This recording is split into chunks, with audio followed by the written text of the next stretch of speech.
virtual background or? Oh, all right. Welcome everybody to Hump Day Hangout. This is episode number 432. Today is, let me check, the 22nd of February, 2023.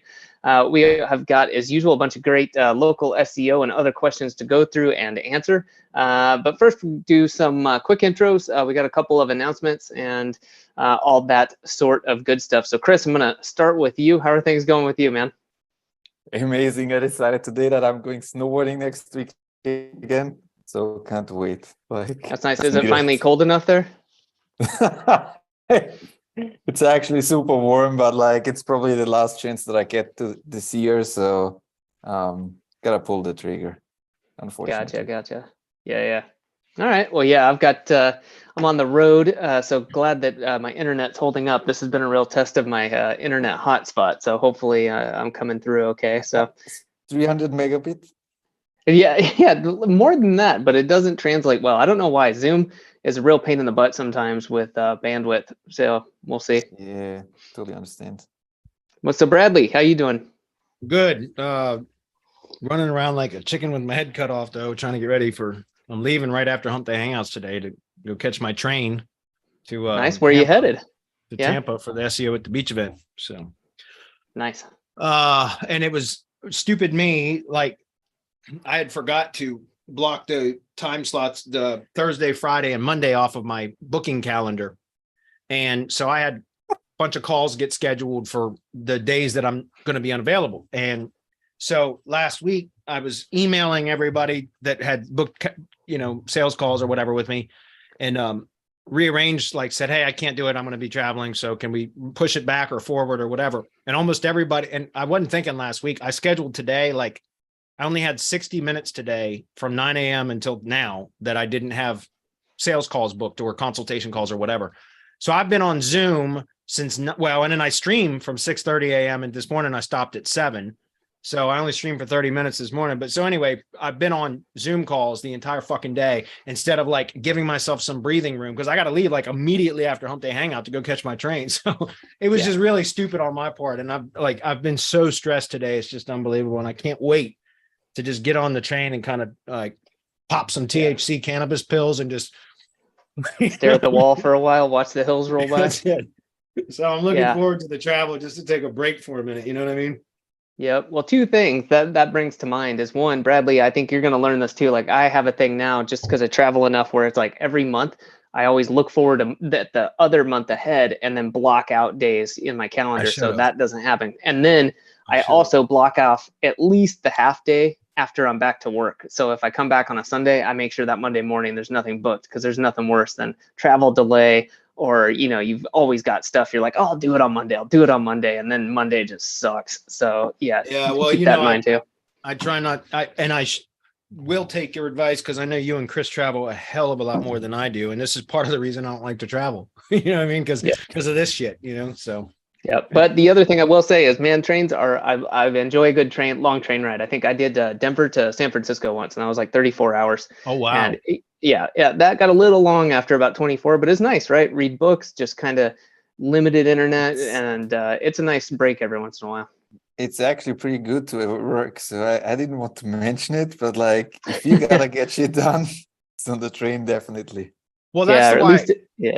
That's why I did that was because, first of all, I hate flying. I freaking hate it. If I never get on a plane again, it'll be too soon. You know what I mean? So, so that's number one. But number two, I thought, okay, well, the only other option is to drive or take a train. And if you're driving, you can't be productive because you're driving. You know what I mean? So it was so I got the train ticket and it's comparable to a plane ticket because I got a car, like a cabin room or whatever you call it, sleeper room, whatever you call them. So that, as far as the pricing, it probably wasn't much different than flight, but it'll give me the chance to be more productive and I don't have to fly. So it was worth it, in my opinion. Okay. So what other announcements do we have before we get into questions? There's not a lot of questions. No, but we got, let me look through this. I wanted to say too, speaking of having time, because audiobooks is another great way, or books, right? If you're not driving, and I've got one I'll have to report back on, but it's by Dan Martell. It's called Buy Back Your Time, recently released. So kind of along the lines of what we tell people and what we try to do ourselves is being better about delegation, freeing up your time, moving into the more important time and energy use kind of sectors, I guess, if you will. So I'm looking forward to reading that maybe on the way back home, and then I'll give my book report sometime, maybe Hump Day Hangouts or in the Mastermind or something. Right on. Yeah, let's see. Quick announcements. We have got, I'm a little lost track of time just because I've been on the move and dealing with some family stuff, but let's see. We had a couple webinars passed. We got a couple coming up. We're going to be, or Bradley's going to be meeting with Jesper of Yaks. That's going to be in earlier mid-March. I forget the exact date, but everyone should keep their eyes out for that. Jasper's got updates coming out with Yaks, integrating some updates to that. So don't want to spoil the surprise there, but we'll definitely be emailing that out, posting in the Facebook group. So if you're not in the email list, if you're not in the Facebook group, now would be an excellent time to head over, go to Facebook. You can look up Semantic Mastery, join the group, or just head to semanticmastery.com, hop on the email list. That's a great way to get notified as well. Let's see. The other thing I wanted to mention was the Mastermind. I think we'd mentioned this to people moving into the new area. So far, really good feedback. We're making some additional improvements to how we manage the content in there, so it's even easier to find. And Bradley has been moving over some extra content that I believe, Bradley, are people going to get access to that at the conference that you're moving in there? Yeah, I'll give a brief review of it right before I start answering questions here in a minute. But yeah, SEO at the Beach attendees will get it, and all of our Mastermind members, obviously, they always get everything. Outside of that, what I'm going to be teaching about, I think we are probably, which that's what I posted to you, Adam, in that video I sent you earlier today. I think we might want to promote this, what I'm going to be teaching, as a separate product. I don't know. You can review that and let me know what you think, Adam, but otherwise it'll be available in the Mastermind, but we might make it available outside of the Mastermind too as a one-off purchase. Once I talk with Adam and Chris about TBD. it. Yeah. So anyway. Cool. All right. Well, then that's, I don't need some hard pitch for the Mastermind. If you're, doing local SEO, if you're a consultant, you're an agency owner, and you're looking to grow that and be around other agency owners, consultants, want to take this up a notch, come join the Mastermind. You can find out more at mastermind.semanticmastery.com. And as well, come check out the YouTube channel. Head to YouTube, type in Semantic Mastery, subscribe. You get, of course, access to Hump Day Hangouts. You'll get reminders when we're going live. Also, reminders of any of the updates or when we chop up all these video clips. So great way to stay up to date. So that is what I got. Anything else you guys think we need to cover before we hop into questions? I don't think so. Cool. All right, let's do it. Like I said, we fortunately don't have a shit ton of questions today, which is actually a good thing for today because about to say, get Bradley on the road to the train earlier. A few minutes early if possible. Yeah. So I'm going to grab the screen this time, guys, and I just want to kind of demonstrate a couple of things. Keyword management. I know you weren't there this morning. Definitely noticed your absence. Anyway, good to see you, man. So here's just an example, guys. This is one of the projects I've been working on in the rank and rent stuff that I'm doing in the mornings. And you guys take a look at this. Like, I mean, it's kind of hard to believe. But out of I had 304 keywords. This is one of the local projects that I've been working on. 136 of them are in top 1 position. Like, it's insane. These are local pages for the Premier Pruning project that I've been working on in Louisville. So this is just one of the examples of stuff that I'm covering in the mornings on the Twitch channel. I'm also going to be, we just talked about Jesper and Yaks. I'm going to be talking about, or going through next week, some of that, building out local pages using Yaks. I just started kind of working with that. I started looking for other sort of mass page builders for local pages. And like, I spent, I don't know, 90 minutes kind of reviewing other products. And then I realized, like, what the hell am I doing? Yaks I can do this with Yaks.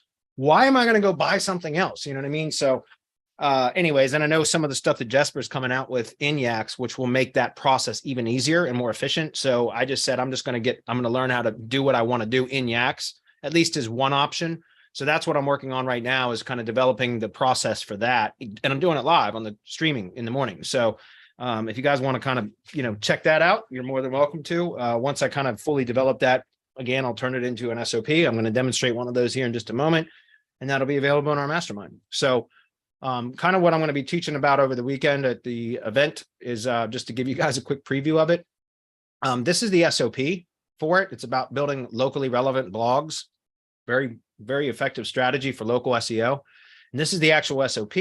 So in the kind of fashion that I typically do things, like, for example, I mean, that's very, very thorough. But because not everybody has Flowster and tend to hear a bunch of whining about Flowster from people at times, I also put it in our new platform area as just as a content or course inside our new content area in circle.so or whatever. So this is what it looks like in the new area. Now, this hasn't been published yet because I've still got to work out some issues with Adam and my partners, but this is not in the SOP format. It's just in kind of training format, but still with the step-by-step instructions and everything else is normal. But this is going to be more accessible to people. So you don't have to have a subscription to Flowster in order to access it. Those of you that do have subscription to Flowster that are in the Mastermind, if you want the SOP template right after the event or next week when I do the Mastermind webinar in the group, I will release this at that time, and you guys can get access to the Flowster template as well. But you guys will all have access to this as soon as we publish it in this dashboard area. And again, that's Adam. I'm sure will get that taken care of tomorrow or Friday. So that's it. Just wanted to show that to you. And I guess we can get into questions. So, Good stuff. let's do it. Okay, so there's a good one. I got to get the pre-posted questions first, but I think it's Nigel. Sorry if I got that wrong. NVDH. Hi, brother. Is there a reason why you only run referral traffic and not GMB Viper? Yeah, because, and to be honest, I'm not even really running referral traffic right now. I've seen a waning result from that. Like, it's not producing the result that it used to. So I've actually kind of abandoned that for now. I'm not seeing the results that used last year. That produced a significant result, and something has changed recently, and it's not producing the result that it used to. So I've kind of abandoned that for now. Why I don't run search and click traffic using Kraken is because I use SERP Empire for that. And it's not a slight against any of the other tools. I just like SERP Empire because it's a desktop app. It integrates with Search Console. It's very easy to set up. I like how it integrates with Search Console to kind of set the search and click volume based upon where the search queries, the target URLs and all that are currently positioned based on search query impressions and all that. So it has its own algorithm that determines search and click volume. And you can set it up for organic and or Google Business Assets, so maps.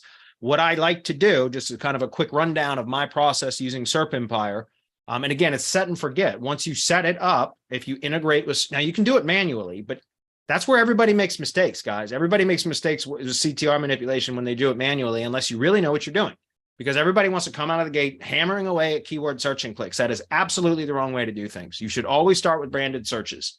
And then you gradually increase your branded searches, and then you start to incorporate keyword search and clicks too, and you gradually increase those. And that's why I like SERP Empire, because it will do it automatically based on search volume, or excuse me, Search Console data. Okay, so I like that. Also, it's kind of a set and forget. Like, once you set it up, if you use the keyword auto discovery or whatever it's called, the option where it integrates with Search Console, it will automatically update. As things start to move, it will increase volume. So search and click numbers, right? So activity volume. So the point is, it's a really good service for that. I like it because it's set and forget. I got tired of running apps all the time that I had to update desktop apps. So I stopped running CTR Booster for that reason. And then, like I said, more recently, I've seen less result from running referral traffic through tier 1 links. I'm not sure exactly why, but it's just not working like it used to. So also, a lot of this CTRify sites that I build, they actually generate their own natural organic traffic. And so there's really no need to run click-through traffic, because the sites, most of them, not all of them, but a lot of them receive their own natural organic traffic. And also, on the flip side of that, with CTRify sites, it has user engagement signals or CTR signals built into the app. You have to enable those, but again, it requires Search Console integration, but you can run CT spam traffic directly to CTRify sites from the CTRify dashboard. And so that's another way where you can seed your PBN sites with traffic, if they're not already generating their own natural organic traffic, which a lot of CTRify sites will. So kind of another reason why I don't do it a lot. So hopefully that makes sense. Okay. And SERP Empire. Yes. I mean, SERP Empire is good. Oh yeah. I started to tell you the strategy on that. So with Search Empire, or excuse me, SERP Empire, what I like to do is I connect it to Search Console. Then I use the keyword auto discovery or whatever it is called. And then once I get those, and you have to do that with the organic campaign first, not maps. Okay. Because maps, it's not going to, there's no Search Console to connect to with maps. So for running signals to a Google business profile, you have to go in and enter the keyword search and click volume manually. Okay. You can't do it. There's no auto discovery. Okay. So what I'm saying is what I like to do is I connect the organic campaign first. Connect to Search Console, do the keyword auto discovery, let it pull in all its own data from Search Console, apply its own algorithm to give me what it determines are the appropriate kind of search and click volume. And then I switch it to manual mode, bulk edit. Okay, so when you go to switch to manual mode, it's going to give you an error or a warning message saying, are you sure you want to do this? Blah, blah, blah. Say yes. Then it goes to manual mode. Then you go click bulk edit. And when you click bulk edit, you can copy all of the keywords and the suggested search and click volume all at one time. You can copy it all like in to your clipboard, paste it into a notepad file or whatever. Then you go back and re-enable keyword auto discovery. So it reconnects to Search Console and then it pulls in all the data again. And then you let it go. That campaign is now optimized and it's going to run. But then you go set up a Google business campaign. And when you go to add the keywords, you switch to bulk mode and then you copy the organic keywords and the search and click volume and you paste it in. And then you can, once you do that, then you can go switch it. You can go in and modify the individual keywords queries. You can go in and modify the volume so that it lines up more closely with what Google Business Insight shows for search and click volume on the maps profile. Hopefully you guys understand what I'm saying there, because remember, Search Console data is different than Insights data. They're two different things. One is organic search, the other one's maps. So there are going to be differences between which keywords are getting exposures and click-through activity and all of that. But I like to use the Search Console data because it pulls in a lot of, so the metrics and the campaign data that the kind of like auto discovery or whatever generate, I like to pull all that in, then paste that into the maps campaign. And then once I then I switch it back from bulk mode to regular mode, and then all of my search queries and suggested search and click volumes are all assigned, and I can go in and manually edit each one of those to adjust for the data that it shows in Google Business Insights. So anyway, I hope you guys understand what it is that I was just trying to explain. I'm not going to log into SERP Empire and show all that because I've got too much client data in there, or otherwise I would demonstrate that. Okay. Anyway. All right, let's run through some questions, guys. The sooner I can get through these, the sooner I can get the hell out of here for the day. Number one is Mike. He says, hey, guys, I won't catch the slide, but I will later. If you've gained good backlinks, optimize the on-page content, and it's not moved the needle, where would you look next? Optimize the on-page content, and you've gained good backlinks, and it's not moved the needle, where would you look next? It's a good question. I would probably I would continue if you really know that the on page is done well, and you're not suffering from what I've seen a lot of in the last few months, just a crazy amount of is penalties, like almost like a panda penalty. I've seen a lot of on page issues where I've seen a lot of traffic disappear from sites and search exposure or whatever kind of dwindle.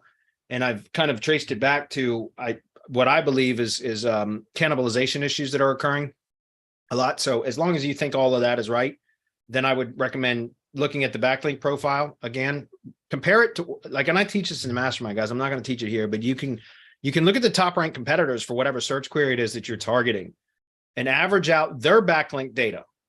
Again, I teach this in the Mastermind. It's the exact same process I use at Semantic Links. We can, by the way, we can give you a competitive analysis report if you'd like. You can purchase those from Vetted or direct from me. It's only like $15. So, I mean, literally my report generator does all that and averages out all that data, and it goes into pie charts in an Excel file that shows you average number of links, average anchor text ratios based on the 5 anchor text categories and all of that. And so you have a very good picture of what kind of a backlink profile you should model your own after. Right. So similar to the top, all of the page optimizing apps out there, which are a dime a dozen now, right? You can go to AppSumo right now and probably buy 6 of them on lifetime deals. So the page optimizing apps are like, they're like bunnies. They're reproducing all over the place. But what I'm saying is most of those have the same kind of functionality in that you plug in a search query that you want to optimize for, and it goes and scrapes the top 20 pages, or excuse me, the top 20 results for that particular search query. And then it basically just averages out all the data. Average number of words, average number of heading tags, H2s, H3s, average number of images, average number, some of the more advanced ones have average number of entities, entity variations, right? All of that kind of stuff. So, but it gives you averages based on the top 20 results. Why is that? Well, because if it's the top 20 results, they're ranking for a reason. So it basically just averages out all that data and says, hey, if you get somewhere around this, like this amount of, these averages, then you should be competitive. So that's kind of what I do with link building, right? And again, I actually give credit where credit is due. This is kind of the way that I learned how to, and I started testing this, I don't know, 2 years ago, maybe 2.5 years ago, but was Matt Diggity, he's mainly an affiliate SEO guy, but he had a blog post on his site about anchor text ratios that applied to affiliate projects, not local. But I tested that for local and it works. It works. And that is take the top 5 ranked competitors for a particular search query. And then you go in and you analyze each one of the top 5 ranked competitors' backlink profile. You assign an anchor text category to each one of the anchor texts for each one of the links pointing at the domain. So there's 5 anchor text categories that I use. And you plug all this data into, I built an Excel file, a spreadsheet that we just plug the data into. My report generator does all the manual, and I'm actually having an app built that will do all of this automatically. No shit. For the last year and over a year now, I've had a VA that does all this for me, but I'm having an app developed that will do all of this. But right now we do it in Excel spreadsheets in a very manual process, but we go analyze the top 5 ranked competitors for whatever search query it is we want to optimize for. And then we do full backlink analysis on all 5 top properties. We plug all the data into the spreadsheet and it gives us the pie charts with anchor text ratios and the average number of links. And so what you can do is then model your own kind of backlink profile on that. That's part of the picture, right? The anchor text ratios is part of it, but it's also the links that, not so much the quantity, but the type of links. So again, I talk a lot about this, but there are, topically relevant links matter for organic ranking, slight influence on maps ranking for local projects. Locally relevant links or links with geographic relevance have a significant impact on local ranking or maps ranking, have a slight influence on organic. So the sweet spot is to get links from both, right? Or like what they call it, a Venn diagram, where it's 2 circles, and when they overlap a little bit in the middle, there's that little sliver. That's like that little sliver where they would overlap would be if you could get links that are both geographically relevant and topically relevant. That's the best kind of link you can get. Those are rare, right? You won't find a lot of those, but you can get topically relevant links. I've built a whole business around that myself, and now I figured out a way to build get secure geographically relevant links or links with local relevance.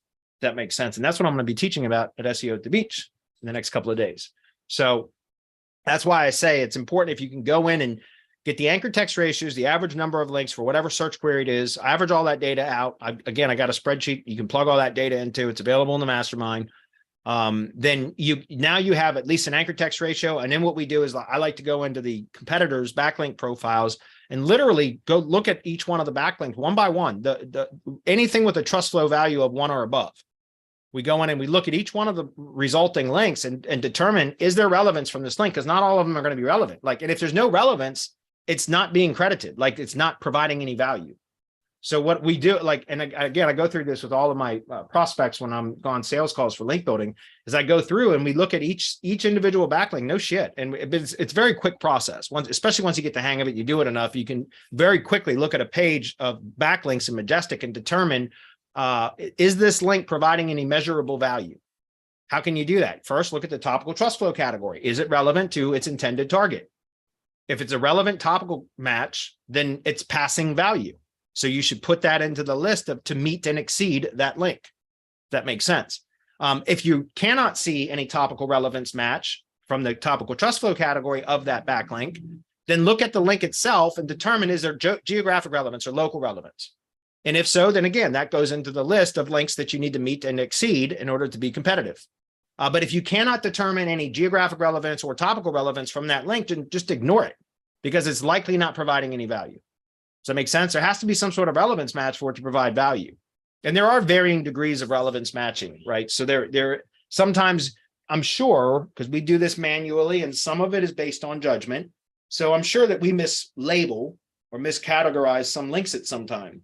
But it's accurate enough to be able to provide, enough data for us to kind of predict what it's going to take in order to be competitive. So I would say, again, back to the original question, if you think that your on page is right, which I'm seeing just so much right now in the space with big changes that have occurred, it seems like it's taken a while for them to settle in, but I've seen kind of a lot of changes, a lot of cannibalization issues are occurring right now. But assuming that is all good, I would look at your backlink profile. I would look at that. Again, engagement signals is kind of a bigger part of the overall ranking pie now, right? It's a bigger slice of the overall pie, ranking pie, if that makes sense, is engagement signals, user engagement. So, but you got to be careful, as I just described with the question about Kraken and using CTR manipulation apps. You got to be careful on how you apply those, or else that can very clearly be identified as manipulation tactics by Google, right? And it will just ignore it. So SEO is becoming a bit more difficult. I think there are, in some ways it's becoming easier, but in other ways it's becoming more difficult. So anyway, hopefully that makes sense. I'm going to keep moving. Daniel says, what would be better, individual websites targeting one city and maybe 2 to 3 around it, or a large one in the style of roto-rooter? I tend to think you'll say roto-rooter. So if this is the way to go, would it be better to structure it like 2 main silos, 1 locations and 2 services, and then connect them with schema or links? Okay, so good question. Both of those are valid ways. And this is what I've been doing a lot of testing on different configurations and structures specifically for what you're describing. My preferred method right now is to do a hybrid of the two. So you do the primary the root domain, which you build your primary topical or product and service categories on, and then you can have your primary location landing pages. So if you're targeting multiple cities, like, big metro cities, then the big metropolitan city location landing pages would be on the main money site, the root domain. Okay. Then I like to do geo pages on a subdomain. And there's a way to cluster geo pages to those specific top of silo or location landing pages that are on the root domain. So in other words, you can build clusters of local pages that support the location landing page on the root, but these local pages are on subdomains. So it's a combination it's a hybrid of what you were describing. In any case, it's all part of one brand. Remember, a subdomain is considered a separate website, but if you structure it properly, it's just an extension of the entity, right? So I'm teaching this, it's not really teaching. I'm doing this in the morning on my streaming sessions. That's precisely what I've been doing for the last 7 weeks is working on this particular strategy and testing different configurations. And right now, my favorite configuration for exactly what you're talking about is building the brand on the root and doing the top level location pages there, but putting all the supporting pages on a subdomain of that root domain. They're all branded together, but then you group clusters of location pages that support the location landing page on the root. That makes sense. That's kind of my preferred method right now, but the jury's still out. I'm still testing other configurations. In any case, I recommend that you build authority to a particular brand instead of a bunch of separate sites.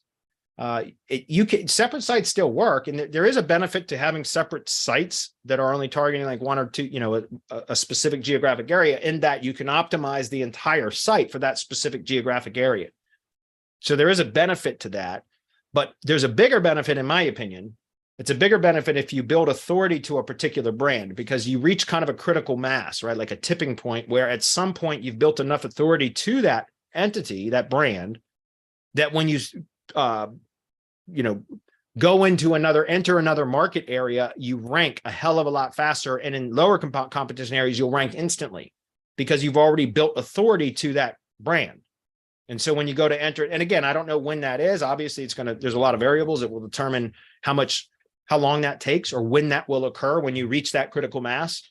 I've seen it happen like with tree service stuff. I've done it a number of times with 4 or 5 locations. By the time I get to the 5th location, the 6th, I go to deploy another location off of that brand and it ranks, boom, like almost instantly. Not in some cases it has done instantly, but that's kind of rare, but very quickly it ranks.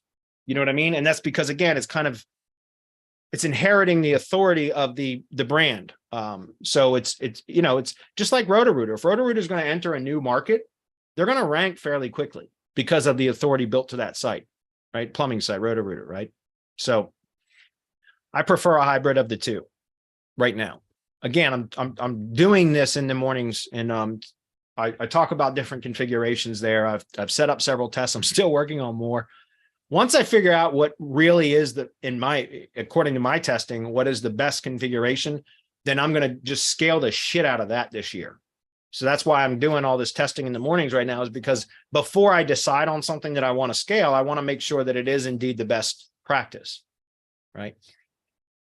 So, all right, moving on. Are Google Drive stacks still worth doing if you can't make the folder public? Yes. And you should be able to make the folder public. In our mastermind, somebody asked me about that yesterday. And I have an app that does that, but it wasn't working yesterday. And I forgot to ask our support manager who developed it to take a look at it. But guys, if you have a public folder already, you can just create a folder in the public folder and it's public. So, if you have other accounts that have public folders, go share a Google Drive folder with that other account, place it into the public folder, and then you can turn it public or set it public or whatever, if that makes sense. So you can still do it. And the apps like Staxio will do it. Backlink, or not Backlink, I don't think Backlink Factory does it. Maybe it does, but Ranking Factory, I think, has an app that will do that. I know Staxio does. So there are some apps out there that will do it. Again, in Semantic Mastery, one of our support manager, Chris G, developed a few apps that I get to use. Apparently I'm the only one. And he has a script, a Google script that will turn folders public too. It just, for whatever reason, wasn't working yesterday. So anyway, I do think that they're still valuable. I'm doing some testing right now of using Google Sites, but without the Drive Stack component. And I still don't have enough data to determine if I can completely omit them for like the last 6 years. Well, since 2015, shit, that's 8 years. Can you believe that? Wow. That's when we launched RYS Academy. Drive Stack stuff was in 2015. That was 8 years ago, or 7.5 anyway. Time flies. That's hard to believe. It really is. So I've been using them ever since. Like I said, I just recently started testing without the Drive Stack component. The G site, yes, but without the Drive Stack component. And I don't have enough data to determine if I should, completely omit them or not. Kevin says, I could go broke using all the tools you mentioned in your videos. What are the 4 or 5 must-haves in your arsenal? That's a good question, man. I'd have to think through that one, honestly. I can't give you an answer right now. And you're right. I've got too many damn tools, but I use most of them, or my team does. So the easiest solution to that, Kevin, go out and generate more revenue before buying more tools, right? Go out and sell the shit out of some SEO services, generate some more revenue. And then that's the cost of the tools is almost irrelevant, right? Money solves problems. That's for damn sure. So go out and sell some SEO services, and then use your clients' retainer money to fund the purchases and subscriptions that you need to fulfill for them, right? Don't do it the other way around. Most people do that. They go out and they spend all the money on all the tools and all the training and everything else because they want to get really good at SEO first. But honestly, you don't ever get good at SEO until you get out and just do it, right? That's the truth. You can study all you want, but until you do it and break shit and make a mess out of stuff and then figure out how to clean it up, that's the quickest way to learn, the best way to learn. So in my opinion, you go out and sell it and then you figure it out with your clients' money. I mean, and I say that, and I don't mean take money from your clients without being able to produce a result. But what I'm saying is if you have retainer money coming in, that makes everything a lot easier, because now you can go out and buy products and services, apps and tools and things like that will help you be able to fulfill and hopefully achieve some results. And it can also pay for your education, where you can get training so that you can learn how to, make sure that you can produce results for your clients. And also you can hire white label services or consultation when needed. And I mean, I'm saying that because in part I provide white label services, but I'm not saying that out of pure selfish reasons. I'm saying it because seriously, if you get into a pinch where you cannot fulfill, or you don't feel confident in your ability to fulfill for a client that you've taken money from, then can't you hire a competent third-party vendor that can fulfill for you, that you know can produce results. So the point that I'm trying to make is you can use retainer money from your clients to buy the products, the tools and apps and things that you need to pay for your education. And as a fallback, you can fall back on a third-party vendor, fulfillment provider, white label service, whatever, to fulfill if you're in a pinch. So again, guys, the best way to start an SEO business is learn how to sell SEO first, because you can find SEOs that know how to do SEO that are broke. There's a lot of hungry SEOs out there because they don't like to sell or whatever. I used to be one of those. Like, I don't mind selling stuff now, but I used to avoid sales calls like I did. I'd hated it. Once you do it enough, you just don't care anymore, right? It becomes second nature. What they say, once difficult, now easy. So again, seriously, I think if you want to start an SEO business, the first thing you should learn how to do is prospecting and sales, because you can find SEO providers, either white label services or fulfillment providers or other SEOs that are broke that you can partner with, and that are skilled SEOs, but they're just not making any money because they're not out selling. So if you want to start an SEO business, learn prospecting and sales first, get revenue coming in, because money solves all kinds of problems in business, in my opinion. Again, that's my opinion. I went the backwards, which is what most people do, guys. So don't get me wrong. I came in the same way the rest of you did. I wanted to learn SEO first before starting a business from it. But I actually feel like the best way to do it is just learn how to sell it first. You can generate revenue and you can get it fulfilled if needed. So that, again, goes back to a good white label provider. You should have plenty of markup room, the ability to mark that service up to still produce a profit. So that therefore you have money coming in and you know that it's going to get fulfilled. And so it's your best interest. Why bother and learning all the SEO if you have a good white label provider that can produce results, and you can just go out and increase your revenue by selling more accounts? So not trying to discourage you from SEO. I'm just trying to help you to get a better kind of approach to it so that you're profitable from the beginning, at least as much as possible anyway. Hey, Brad. And so as far as the tools that I would recommend, I'd have to think through that. So perhaps if I get a chance while I'm on the train, I can think through that. And maybe next week I can provide an answer if you ask again. Luffy says, hey, Bradley, can I build citations to branded Weebly Web 2.0 profiles? Thanks. I suppose you could. I would be concerned about that possibly causing some NAP inconsistencies, though. You understand? Because if you're adding name, address, and phone number and then linking to a different website URL than what the actual website URL is, now you're causing name, address, and phone number discrepancies, NAP discrepancies. They're not as strict. Google's not as strict about that as it used to be. And that's just because the algorithm's gotten a lot smarter. Seriously. But 5 years ago, 8 years ago, punctuation made a difference. So or street spelled out or ST, or drive spelled out or DR. You get what I'm saying? Like, there was, if you had inconsistencies in just the formatting of the street address, that could cause problems. Google's gotten a hell of a lot better at that. So if it is a branded Weebly, it probably would be okay, but I would want to test that before telling you, yes, it's okay. In other words, because you understand, if it's a branded Weebly, it's an extension of the brand already. So Google should be able to connect those dots, but sometimes what we think Google should be able to do is way off.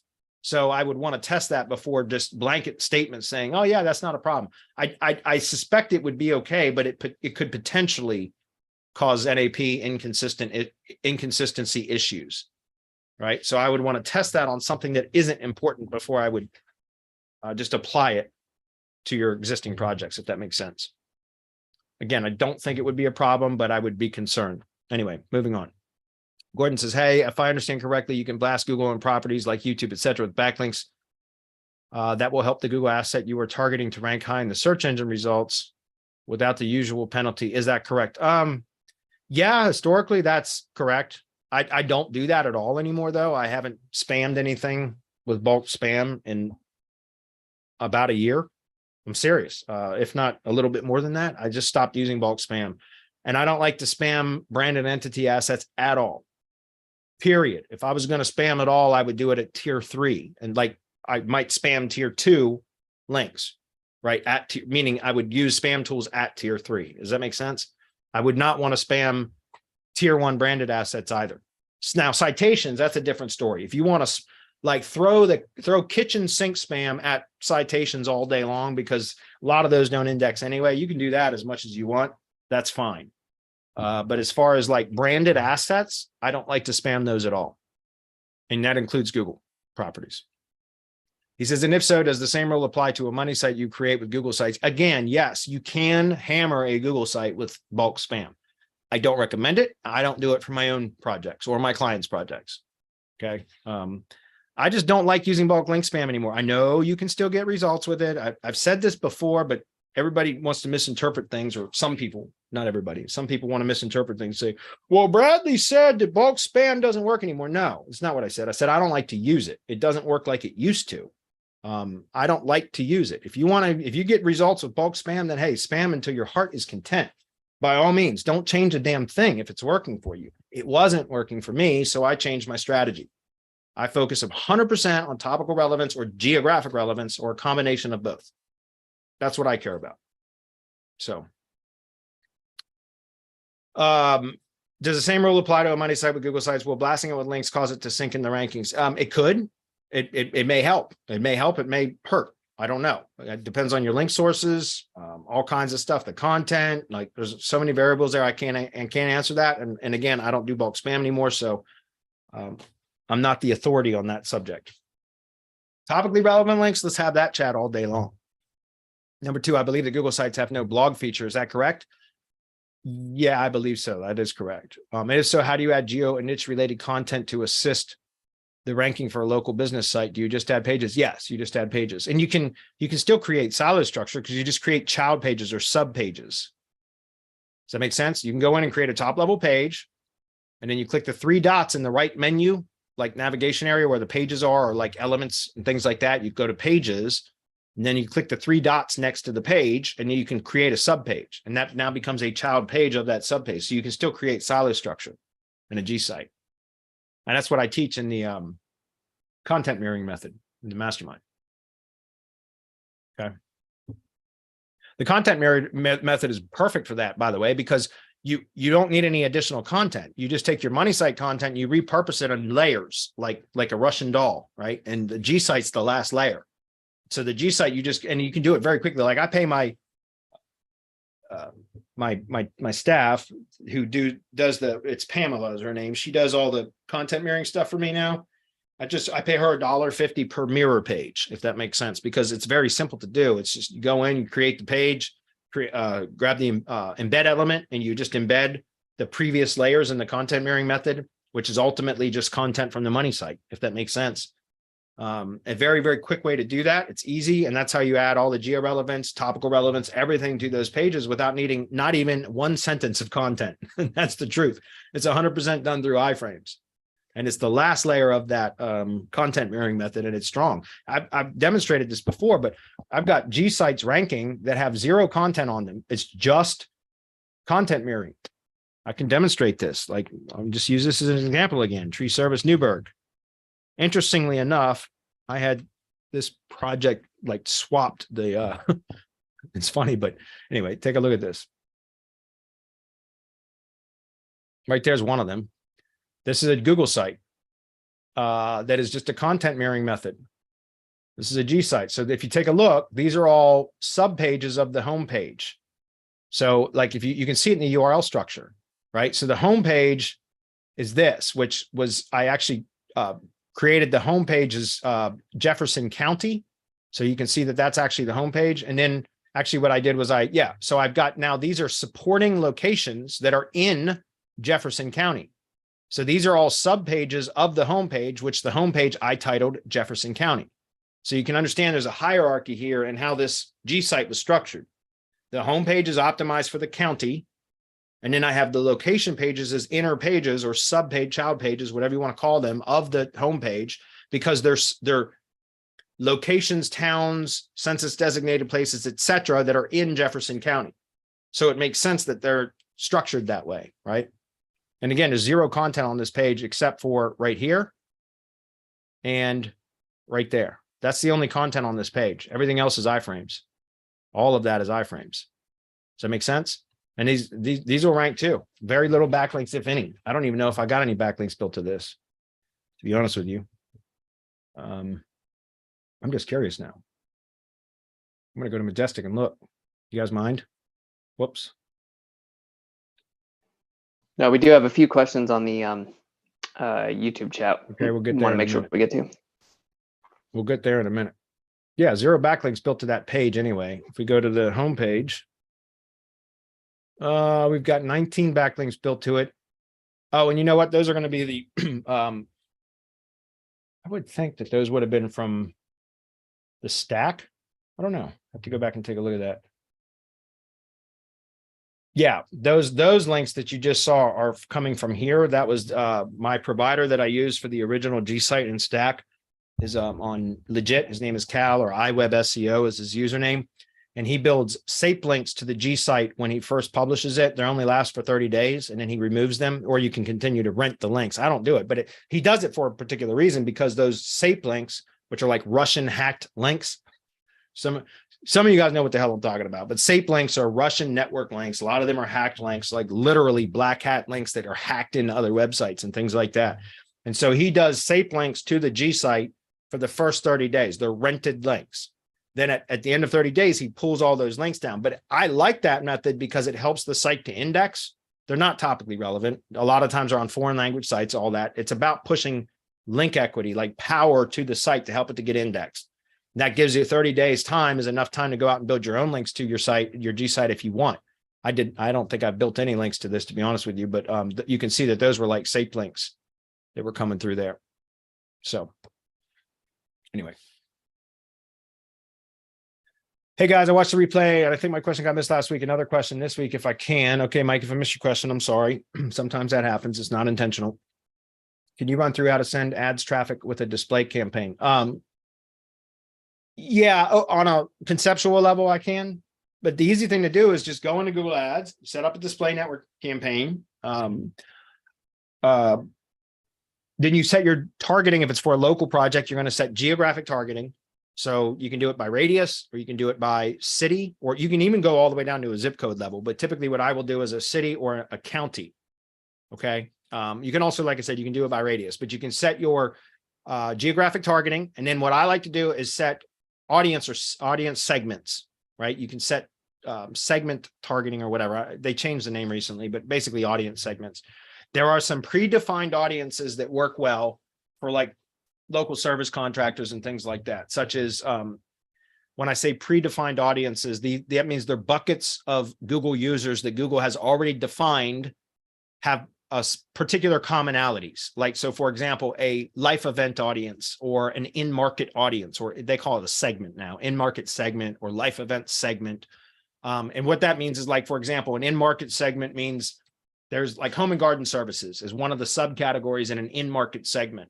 And then there are more specific subcategories in the home and garden services, like roofing services or lawn and landscape, right? So basically you can go in and an in-market audience means that the users that Google has put into that bucket, that group, have shown some sort of interest in their Google activity, their searches, the sites that they're visiting, their physical locations that they visit, because you guys know Google tracks us where we're at all times because we have Google on our phones, right? So Google knows where we are. It knows what stores we're visiting. So in-market audiences or segments are groups of people that Google has determined are likely in the market right now for that product or service. So an in-market segment is a great segment for search and click, or I say search, it's for click using Google Ads for click-through rate manipulation. And by the way, I call that click-through rate manipulation, but aren't you buying real traffic? So it's not really manipulation. You're buying real Google user traffic within a specific geographic targeting area that are in defined audiences where you set that definition, the parameters. Again, you can use predefined segments like life event segments, which would be like divorce, moving, retirement, going to college, there's graduation, there's a number of life event audiences, or getting married. Those are life event segments. There's in-market segments. Those are two really good ones to use. But then you can also define custom segments, and custom segments can be defined a number of ways. One of the ways you can do it is take search queries that your target prospect would likely be searching for and plug them into a custom keyword. segment builder. That makes sense. And then Google will start to fill a bucket based on people in the geographic area that you define that have searched for those particular search queries. And you can put hundreds of search query keyword combinations into that list. I like to use the near me terms. So I like to go in and extract all the, and I've already, you know, I've got a Google sheet that I just copy this from all the time.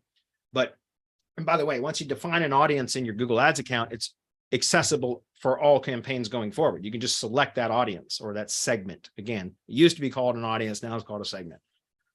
So the point that I'm trying to make is I like to go extract like all the tree service near me type keywords, all of them, and put them into, this is a hot custom segment for people that are searching for tree services like now, because a near me modifier typically means they're looking for it now, not 3 weeks from now, right? So you plug all that into a custom segment, and then you can set your audience, your budget, depending on, you know, what it is that you want. And then you link to whatever it is you want to send the traffic to. And again, if you're trying to convert, I don't do that for conversion purposes. I do it for buying real Google user traffic for the click-through rate manipulation part of it.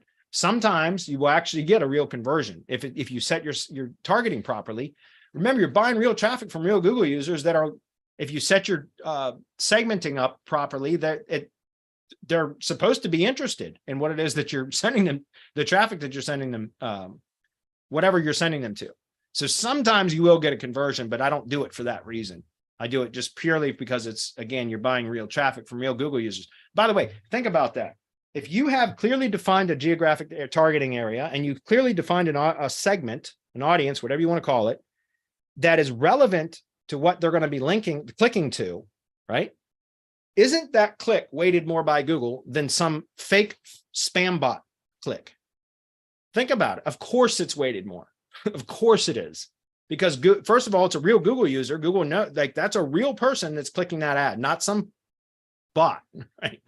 And it has history and a profile, and Google has already determined, based on whatever parameters you set or the predefined audience parameters, that that user is already likely interested in what it is that they're serving the ad to.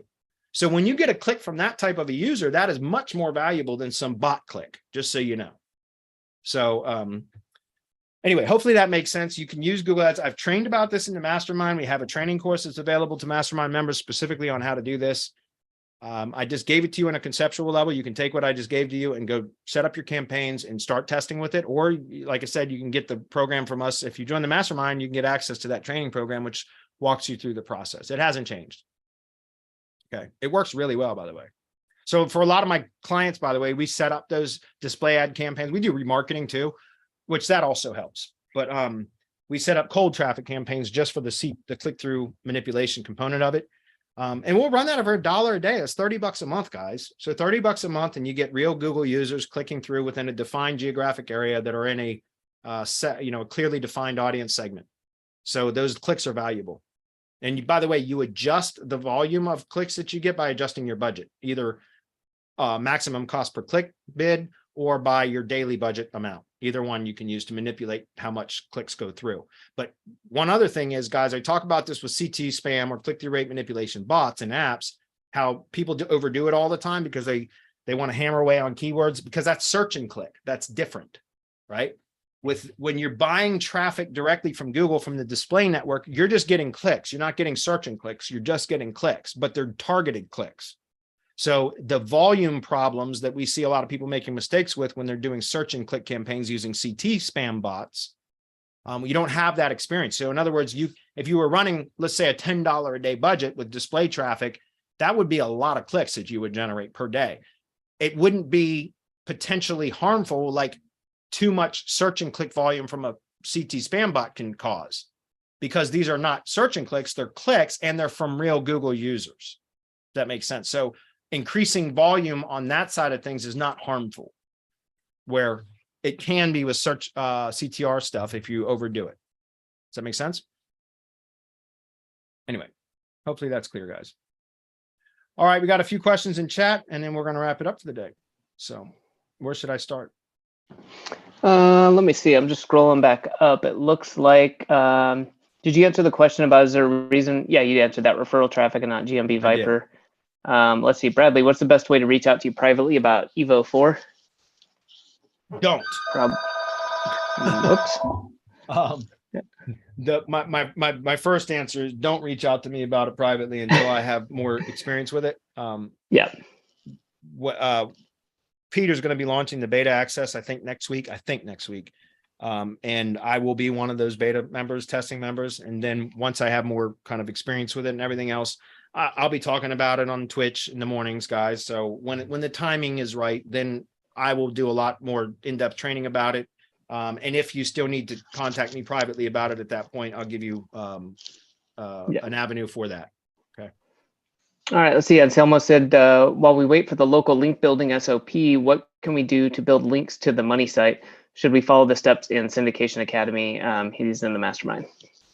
Number one, yes. The Syndication Academy's method, expanding the entity footprint, interlinking profiles, making them discoverable for Google. All of that, yes. Number one, do that. No question. That is valuable, period. Okay. Because you're expanding the entity footprint, adding nodes to knowledge graph. There's a number of things that I can use to describe that. Very powerful when done right and consistently over time. It's not an instant thing, but it does help if you stay at it. And again, it's not something you should be doing. You should train a VA to do it. Just hire a VA, plug them in the Syndication Academy and have them go through and execute those tasks. It's not something you should be doing. That's VA work. Okay. So that's number one. Number two is go through the mastermind training videos and learn about how I build links, right? I teach exactly what I do in my link building business, guys. I don't hide any of it. 100% transparent in the mastermind with exactly what I do. So I've taught everything that I do for my link building business in the mastermind. So what I would recommend is you go through and start learning how to build your own links if that's what you want to do, if you want to do them in-house. If you don't want to do them in-house, by all means, come join me. I'm happy to build links for you. But that's not, I'm not here to pitch you on that. I'm telling you, you have the resources and the training available in the mastermind already to learn how to build links exactly the way that I do for semantic links. That makes sense. And cool. By the way, the local blog building, the local link, geographically relevant links, that is being integrated into our my semantic link services in about 2 weeks. I just finished the SOP this week. My staff is in training right now for that. And as soon as they get through the kind of training period, probationary period where I kind of handhold and all that, we are going to be offering locally or geographically relevant links as part of my subscription-based monthly packages, and possibly also as one-off purchases, but I haven't decided that yet. Definitely for my subscriber clients, for sure. That's going to be integrated in about 2 weeks. So cool. All right, we got a couple more. Let's try to run through these real quick. Here we go. So Tanya said, hey, is a page about aircon cleaning in Spanish topically relevant to a page about aircon cleaning in English? Will a link from another language page be as good as a link from the same language page? Good question. From what I understand, yes, because it's still relevant, just a different language. I don't do anything in foreign languages, guys, so I don't know for sure, but my understanding, and it makes complete sense to me, is that yes, because it's still relevant. It's just translated differently. And in fact, in the backlink factory, which I'm still need to test, it has the Google Translate API built where you can add your Google Translate API so that you can duplicate everything in the different languages, because it does provide benefit. Okay. Let's see. James says, have you tested Staxio's new YouTube live events tool? I have not.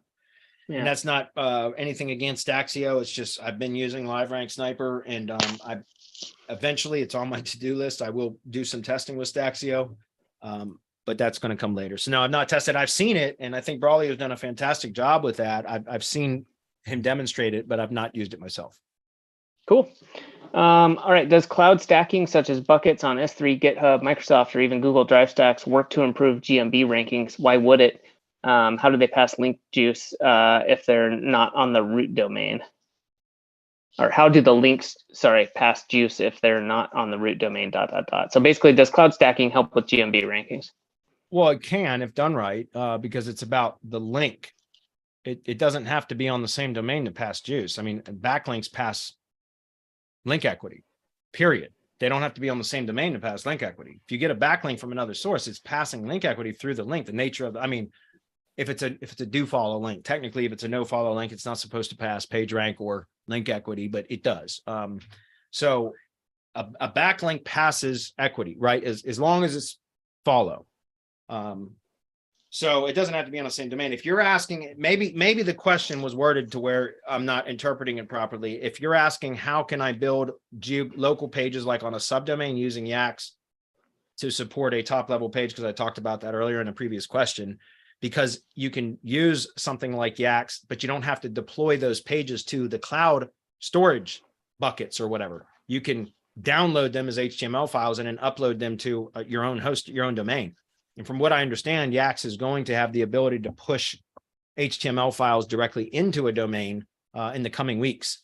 So that, kind of, I use a service called Cloud Boss, which is Terry Kyle's cloud hosting app that integrates with a bunch of different cloud hosts. And so I will download HTML files and then upload them to that so that it can be on a custom domain. Nice. Yeah. If he needs more clarification, he can ask, and we'll get into that next week. So 2 more real quick ones. Okay. Cecilia says, where can we find the white label pricing for done for you SEO for Mastermind members? Is that a thing yet?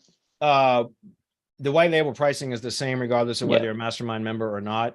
Just contact me, Cecilia, and I'll send it to you because that's right now. The Semantic SEO white label is still by invitation only. Semantic Links is open, but Semantic SEO, I'm still working on back-end processes, and I want to do that by invitation only. So just reach out to me privately. Yeah. And then when it's open, we'll have that up in the correct. Mastermind. We'll probably make a sticky post. So That's correct. Cool. All right. Last one. Bradley, how do you organize paying VAs per task? Well, I mean, I have a schedule of compensation per task. And so all of my VAs just keep track of, and then I have project managers, and it's their job to track their subordinates' work.